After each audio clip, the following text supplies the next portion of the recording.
시편 78편 40절에서 55절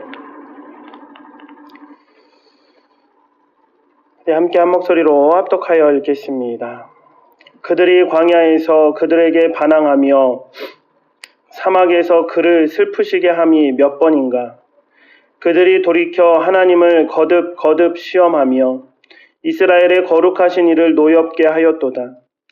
그들이 그의 권능의 손을 기억하지 아니하며 대적에게서 그들을 구원하신 날도 기억하지 아니하였도다. 그때 하나님이 애굽에서 그의 표적들을 소환들에서 그의 징조들을 나타내사 그들의 강과 시내를 피로 변하여 그들로 마실 수 없게 하시며 새파리 떼를 그들에게 보내어 그들을 물게 하시고 개구리를 보내어 해하게 하셨으며 그들의 토산물을 황충에게 주셨고 그들이 수고한 것을 메뚜기에게 주셨으며 그들의 포도나무를 우박으로 그들의 뽕나무를 서리로 죽이셨으며 그들의 가축을 우박에 그들의 양떼를 번갯불에 넘기셨으며 그들의 맹렬한 노여움과 진노와 분노와 고난 곧 재앙의 천사들을 그들에게 내려 보내셨으며 그는 진로로 길을 닦으사 그들의 목숨이 죽음을 면하지 못하게 하시고 그들의 생명을 전염병에 붙이셨으며 애굽에서 모든 장자 곧 함의 장막에 있는 그들의 기력에 처음 것을 치셨으나 그가 자기 백성은 양같이 인도하여 내시고 광야에서 양떼같이 지도하셨도다. 그들을 안전히 인도하시니 그들은 두려움이 없었으나 그들의 원수는 바다에 빠졌도다.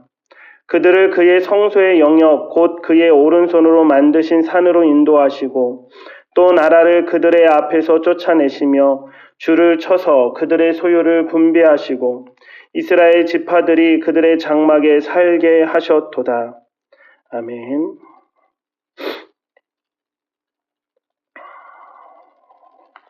시편 78편은 계속해서 하나님의 은혜와 완전히 반대로 백성들의 불신앙, 하나님을 믿지 못하고 범죄하는 백성들을 고발하면서 그럼에도 불구하고 하나님의 놀라우신 은혜, 하나님의 신실하신 은혜, 그 언약을 지켜가시는 언약의 하나님을 노래하고 있습니다. 40절, 41절에 그들이 광야에서 그에게 반항하며 사막에서 그를 슬프시게 함이 도대체 몇 번입니까? 라고 말하고 있습니다. 하나님께 반항하며 사막에서 하나님을 노엽게 하고 슬프시게 했다. 하나님이 이스라엘을 향하여 진노하시고 이스라엘을 치시고 이스라엘에게 매를 드실 때에는 하나님이 슬퍼하신다라는 것입니다. 이스라엘을 향한 부모님의 아버지의 심정과도 같습니다. 우리가 부모로서 자녀들을 혼낼 때, 더 나아가 자녀들을 매를 들어야 할 때 그 가슴이 아픈 것처럼 우리 하나님이 이스라엘 백성을 또 그리고 지금 우리를 혼내실 때, 매를 드실 때, 인생의 매를 드실 때 하나님이 슬퍼하신다라는 것을 우리가 하나님 그 아버지의 마음을 묵상해 봅시다. 그들이 돌이켜 하나님을 거듭 시험하며 이스라엘의 거룩하신 이를 노엽게 하였도다 라고 말하고 있습니다. 40절과 41절 말씀에 보니까 이스라엘 백성들의 그 불신앙이 하나님께 반항하고 하나님을 슬프시게 하고 하나님을 거듭 시험하고, 그러니까 하나님을 왜 시험합니까? 믿지 못하기 때문입니다. 하나님을 믿지 못하니까 하나님을 자꾸 시험하는 거예요. 이스라엘의 거룩하신 이를 노엽게 하였도다 라고 말하고 있습니다. 우리의 모습을 뒤돌아봅시다. 하나님의 은혜가 정말로 하염없이 크심에도 불구하고 우리가 그 하나님의 은혜를 잃어버리고 하나님의 은혜를 깨닫지 못하고 하나님 앞에 신앙인으로서 하나님의 자녀됨으로써 하나님을 슬프시게 하고 하나님을 노엽게 하고 하나님을 시험했던 적이 얼마나 많은가 뒤돌아보는 이 아침의 묵상이 되시길 바라며 또 하나님 앞에 회개 기도하는 저희들 되었으면 좋겠습니다. 그들이 그의 권능의 손을 기억하지 아니하며 대적에게서 그들을 구원하신 날도 기억하지 아니하였도다. 이 42절의 말씀이 우리의 말씀이기도 합니다. 결국은 그들이 그렇게 하나님을 시험하고 노엽게 한 것은 하나님의 그 권능의 손으로 우리를 구원하셨던 그 은혜를 기억하지 못한 것. 사람이 그렇습니다. 받은 바 사랑과 은혜는 기억하지 못해요. 그러나 누가 나한테 상처 준 거는 바위에 새인 것처럼 그것을 막 간직하고 있습니다. 성경은 반대로 얘기합니다. 하나님께 받은 사랑, 또 사람에게, 이웃에게 받은 사랑과 은혜는 바위에 새기고, 또 우리가 상처받은 것은 물에 새겨라. 그래서 그것을 잊어버리고 용서하고 또 품고 살아가야 되는 줄 믿습니다. 그때 하나님이 애굽에서 그의 표적들을, 소환들에서 그의 징조들을 나타내사 이제 44절부터 10가지 재앙을 이제 축소해서 요약해서 7가지 재앙을 쭉 나열하며 노래하고 있는데, 이스라엘 백성들을 구원해 내기 위하여 애굽에 하나님께서 허락하신 그 10가지 재앙, 내리신 그 10가지 재앙은 그냥 저주의 재앙임과 동시에 이스라엘 백성에게는 표적과 징조들이었다라고 말하고 있습니다. 애굽과 그들이 섬기던 우상들에게는 하나님에 대한 철저한 진노와 경고와 정말 신은 오직 여호와 하나님밖에 없음을, 그들이 섬기는 신은, 우상은 거짓된 우상, 죽은 우상, 아무것도 아닌 것, 그러한 우상임을 이 10가지 재앙으로 나타내 보이신, 또 이스라엘을 그 애굽에서 구원해 내시기 위한 표적과 징조였음을 우리가 오늘 이 노래를 통해서 표현하고 있습니다. 그들의 강과 시내를 피로 변하여 그들로 마실 수 없게 하시며, 새파리 떼를 그들에게 보내어 그들을 물게 하시고 개구리를 보내어 해하게 하셨으며, 그들의 토산물을 황충에게 주셨고 그들이 수고한 것을 메뚜기에게 주셨으며, 그들의 포도나무를 우박으로 그들의 뽕나무를 서리로 죽이셨으며, 그들의 가축을 우박에 그들의 양떼를 번갯불에 넘기셨으며, 그의 맹렬한 노여움과 진노와 분노와 고난 곧 재앙의 천사들을 그들에게 내려보내셨으며, 그는 진노로 길을 닦으사 그의 목숨이 죽음을 면하지 못하게 하시고 그들의 생명을 전염병에 붙이셨으며, 우리 마지막 재앙이었죠. 애굽에서 모든 장자 곧 함의 장막에 있는 그들의 기력에 처음 것을 치셨으나 라고 말하고 있습니다. 21절까지 이스라엘 나라에 베푼 내린 그 10가지 재앙을 이렇게 하나하나 조금은 축소했지만 나열하고 있습니다. 이스라엘 백성들이 우상을 섬기는 것, 신을 섬기는 것, 그들이 가졌던 풍성한 것들, 자랑했던 것들, 애굽이 제국을 이룰 수 있었던 것은 그 삼각주, 나일강으로부터 시작되어지는 그 삼각주로 인해서 아주 비옥한 땅이었습니다. 그래서 그 나일강을 거의 신처럼 여겼고, 그 나일강의 그 줄기마다 그 땅이 정말로 비옥했기 때문에 농작물들이 너무나 잘 됐던 것입니다. 그래서 그들은 그 나일강으로부터 비옥한 땅에서 나오는 모든 농작물들을 거의 신처럼, 정말 자기 자랑처럼 자기가 가진 것, 그래서 내가 소중히 여기는 것, 그것들을 하나님께서 다 치심으로 말미암아 이스라엘 백성들에게 어떤 메시지를 주신 것입니까? 오직 여호와 하나님만이 만왕의 왕이시며 유일하신 신이시고, 우리가 붙들어야 할 것은 이 세상의 어떤 풍요가 아니라 오직 하나님임을, 그것들은 우상임을 말씀해 주심으로 그들을 애굽에서 구출해 내셨습니다. 구원해 내셨습니다. 우리가 이 말씀들을 묵상하면서 나에게 우상은 무엇인가, 내가 붙들고 있는, 자랑하고 있는 그 우상은 무엇인가 뒤돌아보았으면 좋겠습니다. 하나님께서는 그 우상들을 치십니다. 내가 섬기는 그 우상들, 내가 하나님보다 더 소중하게 여기는 것들, 더 간직하고 있는 것들, 더 우러러보고 있는 것들, 하나님보다 내가 더 신뢰하고 있는 것들, 하나님보다 더 신뢰하고 있는 것들이 있습니다. 돈을 더 신뢰하기도 하고요. 하나님보다 사람을 더 신뢰하기도 하고요. 하나님보다 어떤 내 지식, 또 과학기술, 문명, 문화 이것들을 더 신뢰하고 있는지도 모르겠습니다. 하나님께서는 그것들을 치심으로 하나하나 치심으로 말미암아 하나님만이 유일하신 우리의 경배를 받으시고 우리의 신뢰를 받으시고 우리가 믿고 따를 이시라고 하나님께서 우리를 인도해 가실 줄 믿습니다. 그것이 바로 구원입니다. 하나님이 우리를 구원하셨다라는 것, 오직 하나님만을 섬기는 백성으로 우리를 인도해 가시겠다라는 것입니다.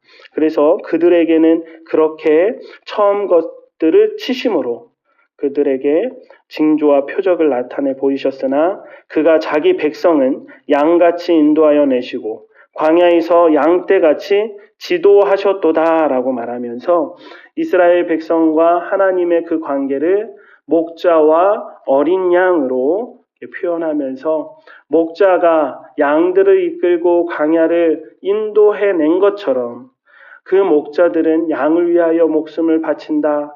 그래서 나는 선한 목자다라고 말씀하신 예수님의 말씀도 우리가 또 함께 기억하며 묵상해 볼 수 있습니다.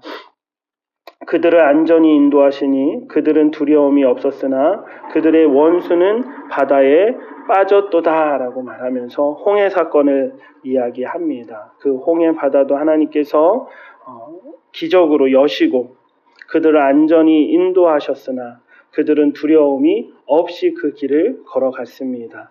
그들의 원수는 그러나 반대로 그들을 쫓아왔던 원수 애국 군대들은 바다에 빠지는 아주 놀라운 일들로 그들을 가나안 땅으로 인도해 가셨습니다. 그들을 그의 성소의 영역 곧 그의 오른손으로 만드신 산으로 인도하셨다. 54절은 이 산이 시온산, 예루살렘 성전이 있는 시온산을 가리킨다라고 보는 이들도 있고 대부분은 신의 산, 하나님과 언약을 맺은 신의 산으로 보는 이들이 더 많습니다. 그들을 그의 성소의 영역 곧 그의 오른손으로 만드신 산으로 인도하셨다. 그리고 55절은 또 나라를 그들의 앞에서 쫓아내시며 가나안 땅에 있는 이방 나라들을 그들 앞에서 쫓아내시며 줄을 쳐서 그들의 소유를 분배하시고 12지파에게 땅을 분배해 주시고 이스라엘의 지파들이 그들의 장막에 살게 하셨도다라고 가나안 땅에 들어가게 하셨음을. 그래서 이 말씀들을 53절, 54절, 55절을 보면 이스라엘 백성에서 출애굽하게 하셔서 확실하게 홍해를 건너므로 말미암아 그 제약된 세상에서 구원해 내셨습니다. 그리고 신의 산으로 인도하셔서 하나님과의 언약 백성임을 확인하시고 그들에게 모세 율법을 주시고 성막을 짓는 것과 하나님 앞에 제사하는 제사법들을 주시죠. 그러니까 그 제약된 세상에서 구원해 내신 것으로 끝내신 것이 아니라 그것이 시작이 되어서 하나님은 이스라엘 백성들과 언약을 맺습니다. 너희는 내 백성이 되고 나는 너희의 하나님이 되리라 라는 언약을 맺으셔서 거룩한 백성답게 하나님의 율례와 법도를 그들에게 알려주십니다. 그리고 그들을 광야에서 보호하시고 인도하셔서 결국 어디로 입성하게 하십니까? 가나안 땅에 입성하게 하셔서 그 땅의 땅을 분배하고 그 기업들을 나누어 주어 장막을 치어 살게 하셨다라는 것입니다. 이 출애굽기의 사건은 우리 그리스도인의 구원의 청사진입니다. 우리가 죄악으로부터 구원받은 것, 예수 그리스도의 십자가의 보혈로 우리의 죄를 속량받고 구원받은 것, 그래서 죄가 용서받은 것, 그것이 끝이 아닙니다. 우리의 죄가 용서받은 것은 시작입니다.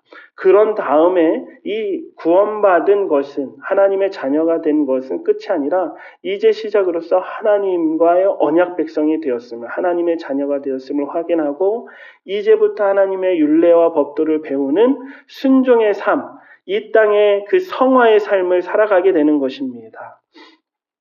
그래서 우리의 인생이 광야 같다 라고 말하는 것은 두 가지의 의미가 있죠. 하나는 고난의 연속이고 어려움이고 좁은 길을 가는 것이다. 험난한 길을 가는 것이다.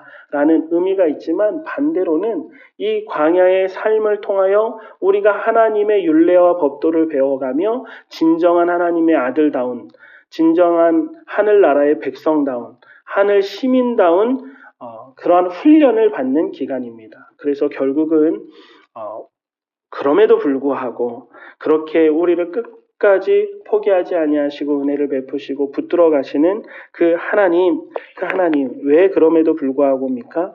우리 40절에서 41절 말씀을 다시 한번 보면 그들이 광야에서 그에게 하나님께 반항하며 사막에서 하나님을 슬프시게 한 것이 도대체 몇 번입니까?